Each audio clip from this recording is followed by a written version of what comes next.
Thinking about launching a podcast but overwhelmed by all the moving parts? At Turnkey Podcast Productions, we take the hassle out of podcasting so you can focus on the talk, not the tech. From concept to launch, guest booking to post-production, we handle everything. Need a strategy to grow your show and turn guests into clients? Yep, we do that too.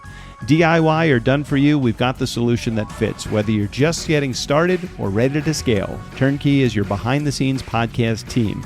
Turnkey Podcast Productions. Your voice, your message, fully produced. Learn more at turnkeypodcast.com/contact. That's turnkeypodcast.com/contact.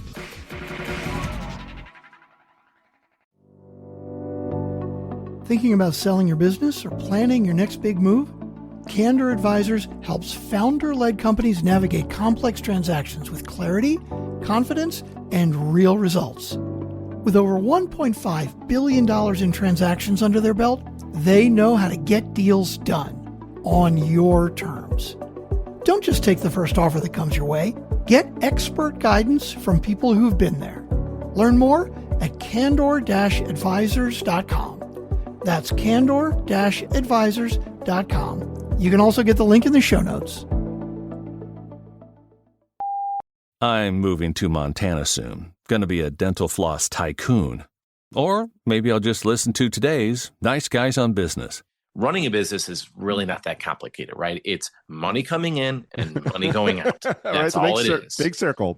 You know, it's not that complicated. And if you can't get your ass off to get the money coming in, you're going to fail. Like, you're going to fail. And I don't care if it's a one-person company, 1,000-person company, you've got to get sales and marketing figured out. And if you don't, the door's not going to be open. You know, like, you can't even get going with all the other things that you need to figure out. So I think that would be the biggest thing is people need to focus on is like, figure out how to sell. Put that coffee down. Coffee's for closers only. And the Nice Guys on Business. Go from where you are now to where you could be. Get expert tips to grow your business, to be more productive and more efficient, whether you're trying to build influence, grow your community, or make it rain. Best-selling author of Nice Guys Finish First, Doug Sandler, can lead the way. The Nice Guys on Business is produced by Turnkey Podcast Productions. Now, here's your host, Doug Sandler. All right, Nice Guy community. I knew I was going to like today's guest when he quoted Dr. Seuss, "Oh, the places that you'll go." Do you remember doing that? Do you remember when you did your book? Do you remember doing that? Oh, yes, I remember. Well, today we're going to dive into the entrepreneurial fast lane with someone who didn't just beat the odds, he ignored them completely. Kevin Barnicle is our guest, and he's the kind of guy who started a legal tech company without a business degree, without industry experience, and still managed to build one of the fastest growing companies in the U.S. Not bad, right? Now retired at age 45, at least as of the writing of this intro. Yeah, you heard that, retired. Kevin spends his time mentoring other entrepreneurs, investing in startups, and sharing the real-world lessons that got him here. He's an author, he's a founder, and basically your favorite business podcast guest waiting to happen. So let's dive in. Recruitment, scaling, failing forward, and everything in between. Kevin, welcome to the Nice Guys on Business podcast. Thanks, Doug. Thanks for having me. I'm excited to be here. So let's start with the obvious question that most people are going to have. Retired at 45. Take us through a little of that journey so that we can get that out of the way and then move on to the important stuff here. Because everybody's like knowing, well, how much money did he sell for and how much did he make? Everybody wants to know those questions. So as much as you're comfortable sharing, share, and then we'll get into the other stuff. Yeah, you know, so when I started my business, it was, more about controlling my own destiny. And I was in like enterprise sales for a number of years at big tech companies. Started the company, it was more about controlling my own future and controlling my own destiny. When I got, 6 or 7 years into the business, I started kind of actively thinking about, man, this would be great if I could kind of sell this and retire early and do what I want to do, whatever I want to do for the rest of my life. And so it became a reality. There was companies reaching out about, inquiring about potentially selling the company. I actually met with a financial planner who I'd been working with already. And I said, hey, what would this actually look like? Like, how could I retire young? Right. And, so they there's a whole methodology that they walk you through. And a lot of it has to deal with, okay, what are your monthly expenses? Where, how old are your kids? Blah, blah, blah, blah, blah. And, what is your lifestyle like? And I'm pretty live below my means kind of guy. I'm not like I need to have, fancy sports cars or anything like that. So we kind of came up with a number. And so that kind of became my number in my head of, okay, if I'm going to sell this thing, then I need to kind of get there. Right. And I had that, thought in my head as I went through the process of selling the company. And fortunately, I was able to kind of get to that number kind of in two different parts. Kind of, I had two bites of the apple, so to speak, but I sold 70% of the company. And then, you receive a check then.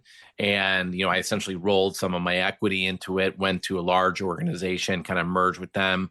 And then 3.5 years later, sold the second part of the company. We'd grown 400%.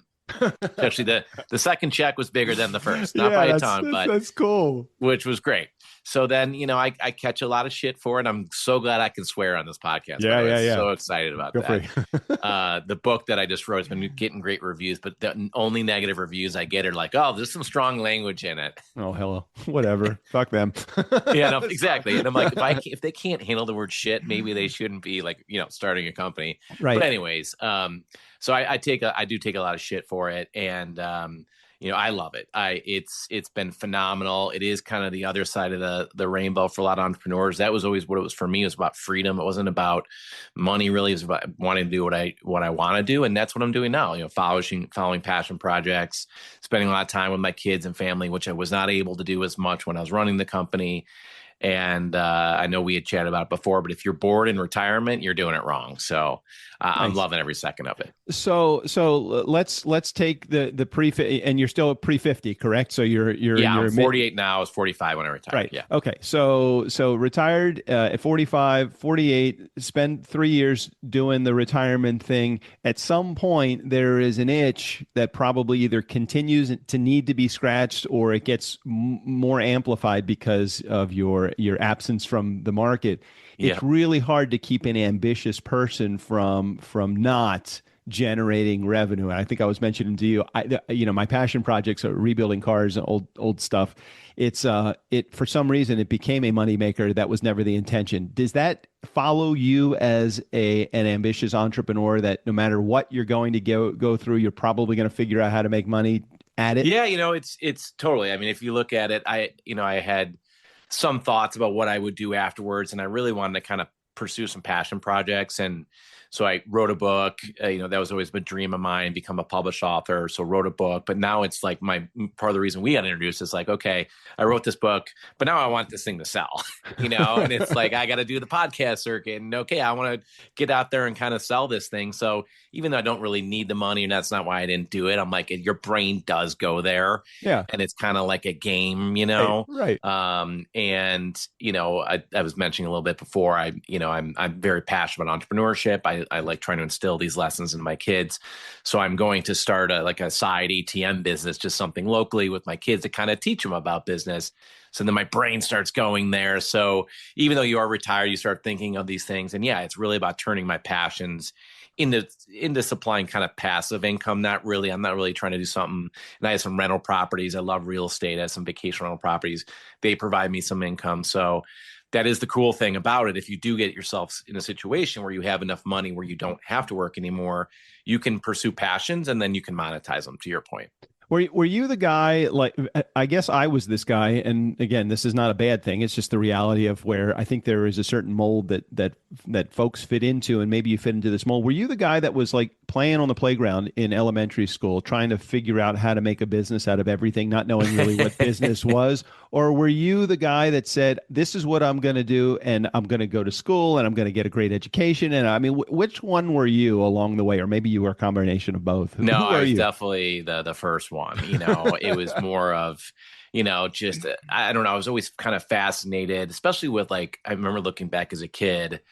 It's kind of like the rich dad, poor dad thing where my dad was great, lawyer, successful, but in kind of the context of that book, it was kind of the poor dad.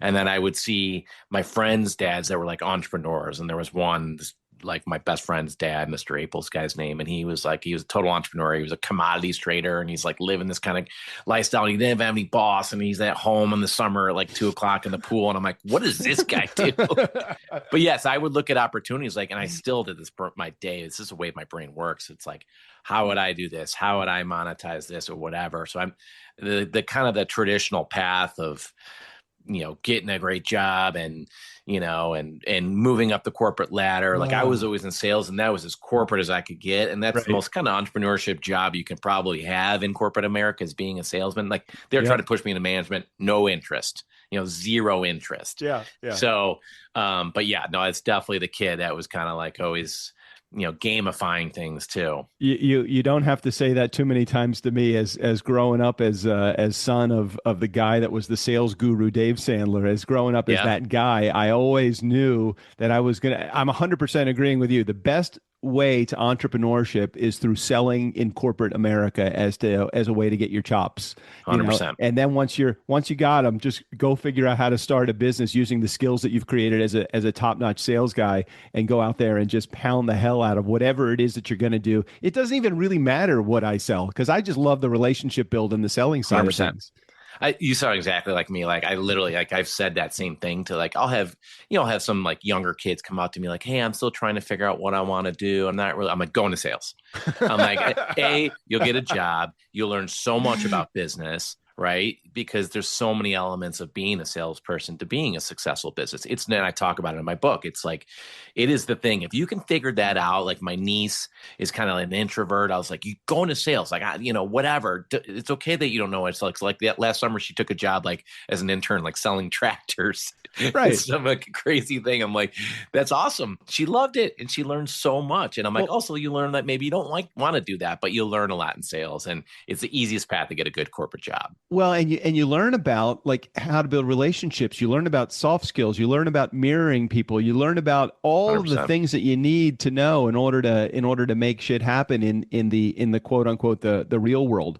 Well, so what is it that most people, and maybe that was it, but what is it that most people that are entrepreneurs don't get right? Where is it that they stumble so early on? Because I think personally, it's I don't know what it is, what I want to do. I don't know where my passion lies. I'm like, just get started doing something. An object in motion tends to stay in motion. An object at rest tends to stay at rest.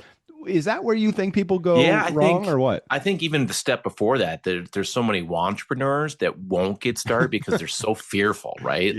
So that kind of makes me think of what you just said, where they're like, oh, I don't know, there's this and there's that. And trust me, I went through some of this process too. Like I had young kids, I was leaving a high paying corporate job when I started my company, and I was anxious and I was nervous, but I was in a fortunate position. I knew what I wanted to do and I was passionate about it. And a lot of it just comes down to courage, right? Like getting over the fear. And in my book, I talk about like different exercises you can do that were helpful that I actually did that will help you eliminate that fear. And then I think maybe to your point, when they get started is like not focusing on sales and marketing. Like running a business is really not that complicated, right? It's money coming in and money going out. That's all it is. Big circle. It's not that complicated. And if you can't get your ass off to get the money coming in, you're going to fail.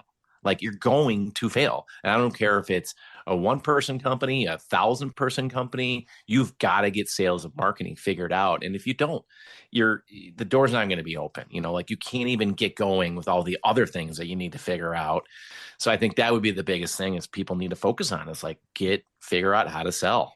I think there's a big level, and I love your comments about this, a big level of measurable ambition when somebody comes to you as a wannabe team member of whatever team that you have created and is looking for all commission versus looking for salary. I always judge it. I'm like, I don't want anybody that would fucking hire me that wants to pay me a salary. Let me live on what I'm going to make as a commission. Kick my commission. Give me zero commitment of dollars from the company. I want to work on all commission.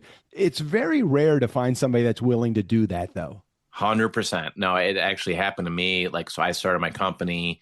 I was, a sales guy at a major, EMC corporation, Fortune 500 company, and I had, a bunch of teammates, right? And it's like 6 months in, and the company's doing really well. We're hit the old EMC salespeople are hearing how well I'm doing, and one of my buddies is a sales guy there, and he's making probably $150,000 salary at that company. Comes, he's like, "Hey man, I want to join you," and I'm like, "Time out. Like, I'm not sure I'm ready, dude. Like, you gotta hold it back a little bit." And he's like, "I'll work commission only," and I'm like, okay, now we're talking, Done and deal. because it showed me he had confidence, and he had some skin in the game, and I gave him a very high percentage commission that was like over the top. I was like, hey man, and I knew he had so that made me really excited. Now fast forward, like 6 months later, there was another guy that I worked with, excuse me, and he wanted to be a sales guy, never really was given the opportunity. And he came to me and he's like, well, I have this salary requirements and this, that, and the other. I'm like, too bad. Sorry, Oh, don't need you. no. And he's like, wait. And I'm like, listen, man, I am not going to give you a salary that you're going to be comfortable with because you'll be lazy. And this guy wasn't like, he had never been really in sales before. I'm like, you won't be motivated enough. You need to be like waking up every morning, like obsessed with what you're going to sell. And if you're not feeling that way, like, don't come to me looking for a salary. Like, I'll give you all the experience. You can pick my brain. I'd always had a lot of success in sales. So I'm like, I'll help you with everything. I'll get on sales calls. I'll do everything, but you got to find the deals. Don't be waiting for me to help you find the deals. So anyways, I totally agree. The commission only salespeople, even I have a lot of friends, in my mid 40s, early 50s are still only commission. And it's like, that's what they want. Why wouldn't you want, if you're not being paid a salary, you have to answer to no one. I mean, literally, 100%. I could work for 3 other companies at the same time if I chose to, because look, I'm bringing in the sales. Look, you have me on quota. Put me on as much quota as you want to. I'm not necessarily committing to making the quota because you're not paying me any money. But at the same time, so is this a conversation about entrepreneurship, or is this a conversation about selling, or is there too gray a line in between the two? Because you said, hey, look, business is pretty simple. It's money coming in and money going out. So nothing happens before you sell something. So isn't entrepreneurship really a conversation about selling, or not necessarily? Yeah, I mean, it's the start, right? I mean, I for sure. And I think that was why my company got off to a pretty fast start, because that was so natural to me, the selling. But then there is so much other stuff, between the operations of the company. And I was laughing, listening to one of your podcasts. You're like, I suck at a lot of things, right? So I'm not going to do those things. And that's what I was the same way. I was like, I'm trying to figure out that we were growing really fast. I'm like hiring all these people, and like I'm like trying to get in the operations, and I'm like, I am terrible at this. I need to outsource this and bring some people in, whatever. So there's a lot more to running a business than just selling. But I'll tell you, if you don't sell, you're not gonna be successful, right? And I used to always say, like, look, money will take care of all those problems. Like, I don't really care. Like, it was kind of chaos in our startup, like in the background, like on the outside appearances, it looked like we had our shit together. We really kind of didn't. We were doing a great job for the customers, don't get me wrong. But as far as like operating internally, like, we were kind of like a hot mess. But I was like, I don't care if we keep selling. I will have all the money to solve those problems, and that's how we did it. It's like how we built the company. That's been Strickland's answer to everything that we have ever brought to the table with Turnkey, our production company. It's Doug is going to sell something. Our job is going to be to make sure we can over deliver whatever it is that he promises. 100%. We need to over deliver. Yeah, and that really it's interesting, and I'd love your comments on this. And you brought up a perfect episode, and Strickland and I talk about this all the time. Until we started focusing on what Gay Hendricks calls your zone of genius, not your zone of excellence and not your zone of competence. Many people are stuck in their zone of competence of doing things that they can do, but they're not. Look, can I build a website? Probably. I mean, using Squarespace and some WordPress tools, probably could build a website. But fuck, why the hell would I want to be in there? It's not a money-making venture for me, and I'm not really that good at it. At what point do you realize in the entrepreneurial journey that you need to give up some of those zones of competence, zones of incompetence, and the zones of excellence, and move on to the zone of genius? For me, relationship building and selling are the best spots for me to be in. So at what point do people realize that? Or maybe just, I'd love your comments about Yeah, that. no, by the way, I love the zone of genius thing. I never heard that before I heard you say it on the podcast, and it made me think about it today. But so for me, it was year two, right? So we had grown the company. I had never managed anyone before. At the end of year one, I had 10 employees. Like I started by myself. So we were growing really fast. So I hire a COO to kind of come on and kind of, handle the operations of the business and try to get like employee agreements. I mean, we had agreements and stuff, but start like getting shit handled together. So the first 90 days he's there, we're like going through all this stuff. We're trying to solve all these problems that I kind of had created in this chaos, but we were doing very well, right? Everything was kind of successful. In the meantime, I'm kind of taken out of my role as much. Not, I'm still doing it, but not as well. Like as the leader and focusing on sales and bringing more and more people into the organization. And in those 90 days, we had one of our worst quarters ever because I was so focused on we got to fix these problems and listening to this guy and helping them out.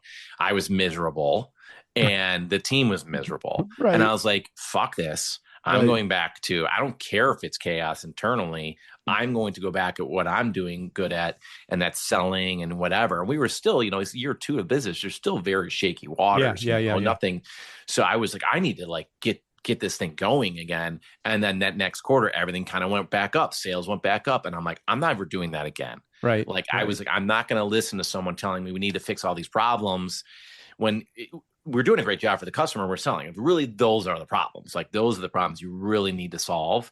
So for me, it was year two. And then for the rest of the time, like I'm glad I kind of went through it because it was a painful learning lesson, but it was a lesson like, no, I'm not going to focus on all the internal problems. I'm going to focus on the opportunities, and then we'll have enough money to solve those problems. And that's how it worked. And it continued to work that way. So let go beyond that though, because I'm really curious, because this is probably the phase that Strick and I are stuck in right now. We've built a really healthy business. We've been around for 10 years as a podcast, 8 years producing other It's people's amazing. podcasts. Congratulations, by the way. Thanks. So we've been doing this for a long time. We know what we're doing. We have it dialed in. We know our zone of genius, but then we still got to this point where I've taken this so far beyond where I took my DJ business, which was just a business of selling DJ Doug and DJ Doug's disciples. We were able to do that, and that's great. But we're in another rut, and the other rut is not. It's not a bad place to be because we have a very good income for me coming in the Sure. door, and I'm comfortable there.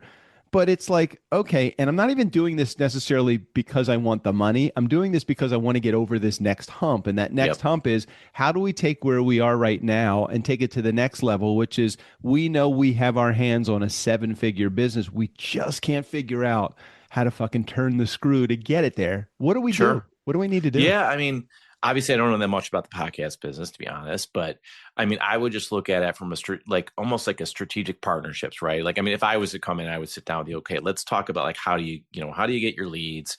How do you convert the leads or whatever? Okay, what are those funnels? Is there a different funnel that we could potentially look at, like strategic partnerships? That was always something that we kind of did.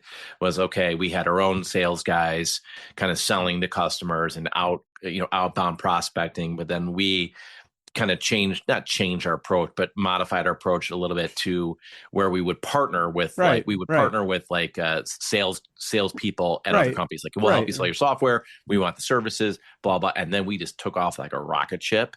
And it's really, how can what I'm doing make someone else money, and figure out how to partner with them. And whether you're giving them like a spiff or you're just introducing them to new business for them.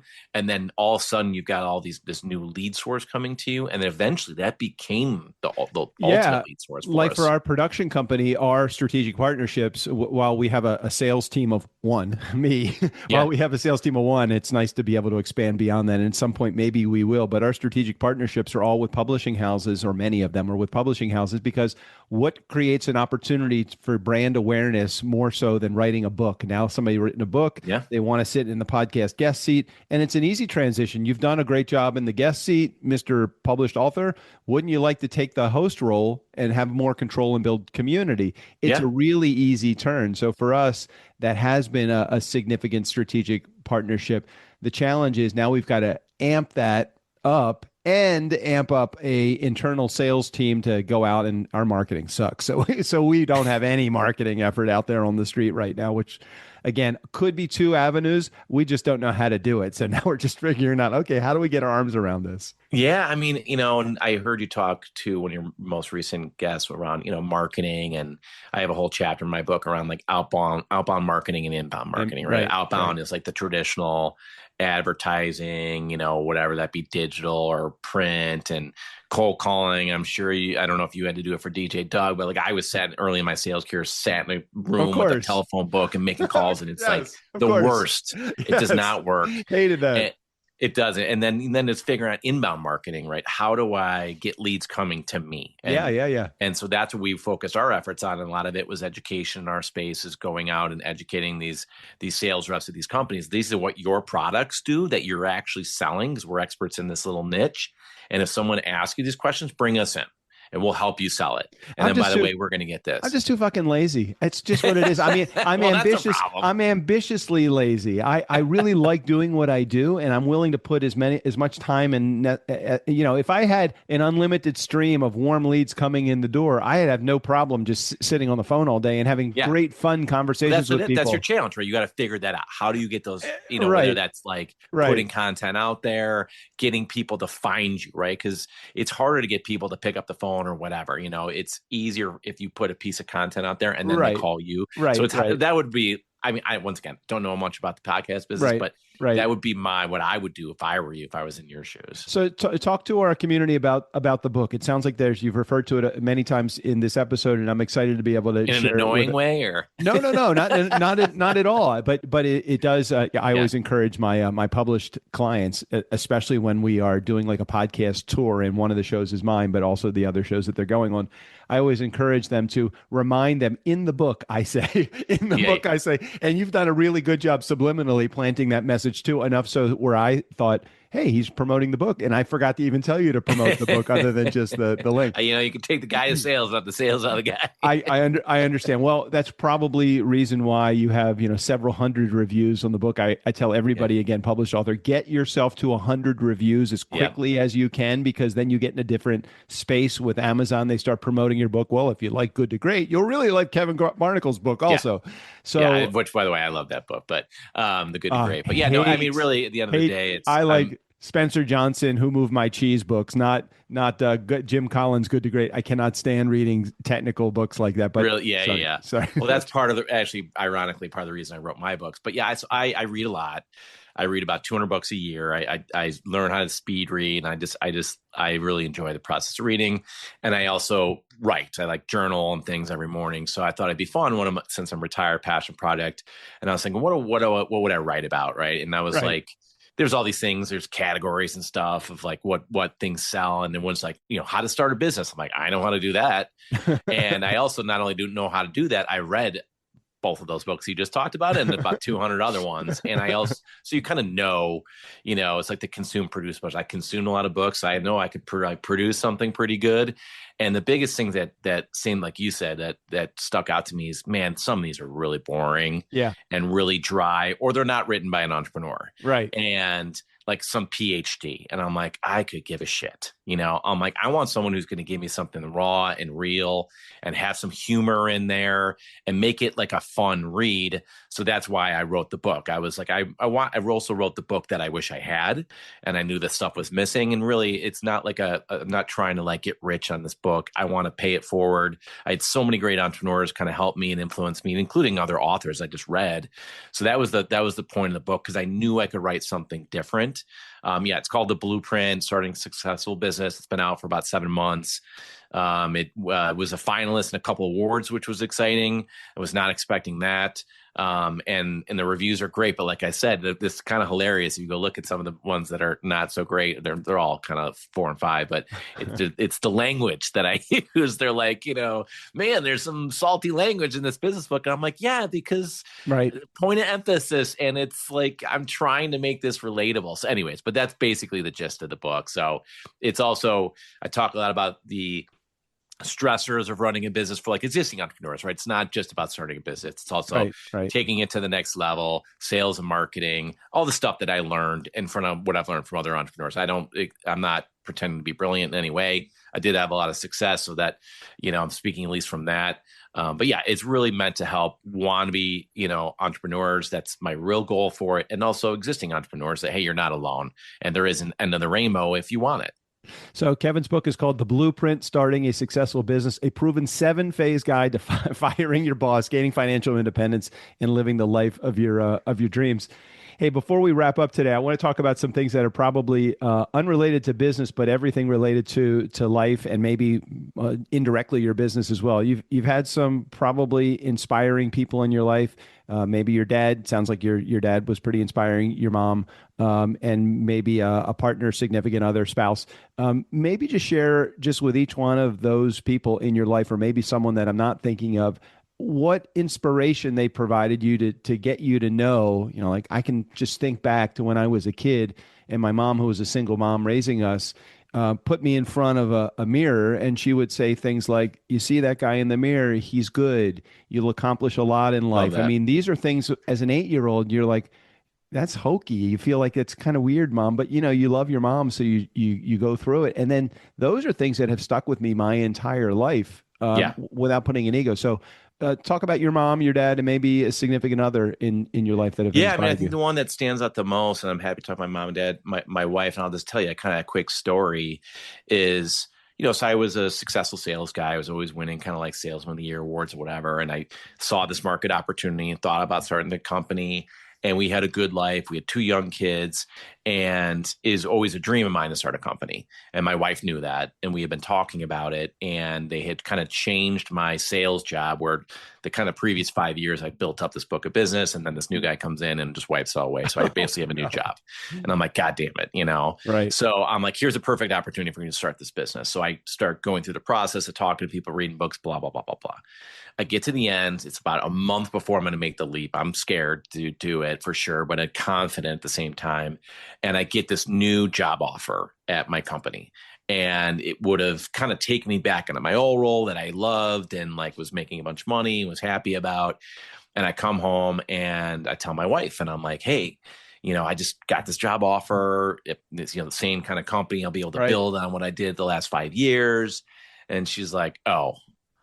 And I'm like, what do you mean? Oh, you don't seem very excited. She's like, yeah, but starting your business is your dream. Right. Right. And it was just like a punch to the gut in a great way. And Right. here I am thinking, man, and I believed in myself, of course, but I'm like, she really believes in me. She's like, I know you can do this. So that certainly gave me a ton of confidence. And then just going back to childhood, like you were saying, my dad was always a very much get a good degree, go work at a job. And he Right. literally worked at one job, right? Right. His Right. whole career. So although he wasn't the entrepreneur model for an entrepreneur, he certainly was a model for hard work. Yep. And then my mom, who was a social worker and then kind of stayed at home and raised us, she would always say to me, you can do whatever the hell you want to do. Like, Right. and I don't think this was necessarily something she said to my siblings, because I had asked them this later on. She's like, I'm telling you, Kevin, you're different. You're special. You can do whatever you want to. And whether she was just blowing smoke up my ass or not, who knows? Right. But I did believe that. And I still believe that. Like, I do kind of stupid things.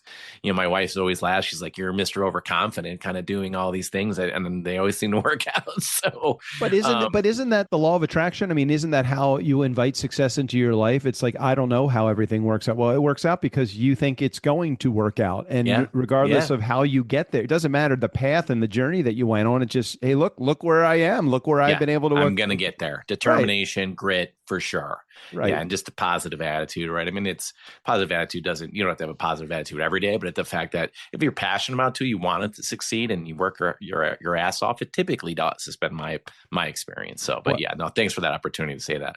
Yeah, my pleasure. Well, I feel like, as I was growing up, and my dad said to me many times, again, even though we didn't live in the same house together, the opportunity it did present itself so many times where my dad would say things like, what's the typical dad say? Look, if anybody's done it, you can do it. And that, Yeah. my dad didn't go down that path. He was the guy that went down the path of, even if it's never been done before, you can fucking do it. Yeah, totally. And I 100%. love that. I really feel like that has driven my entire my entire being, my core. I've never wanted to work for someone. I did in the beginning because I thought that that's what you had to do in order to get the experience to do it on your own.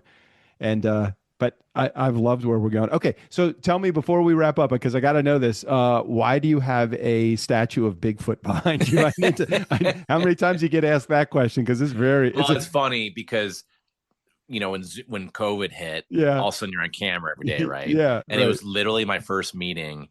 And I'll tell you the story about it, but whatever. And I'm like, oh shit, it's in the screen, right? Like I didn't I wasn't Zoom ready at that point. You've now framed yourself so it's almost as prominent as you are. Yes, well now it's a conversation piece. I love it. But the reason is long story short, we came up with a marketing theme at my old company where we had a Yeti and we had like commercials and there was a Yeti in the commercial. I won't bore you with the details, but my kids loved it. So my kids are like, they'd be like, what does your dad do? Like, he has a company, he has Yetis in his commercials.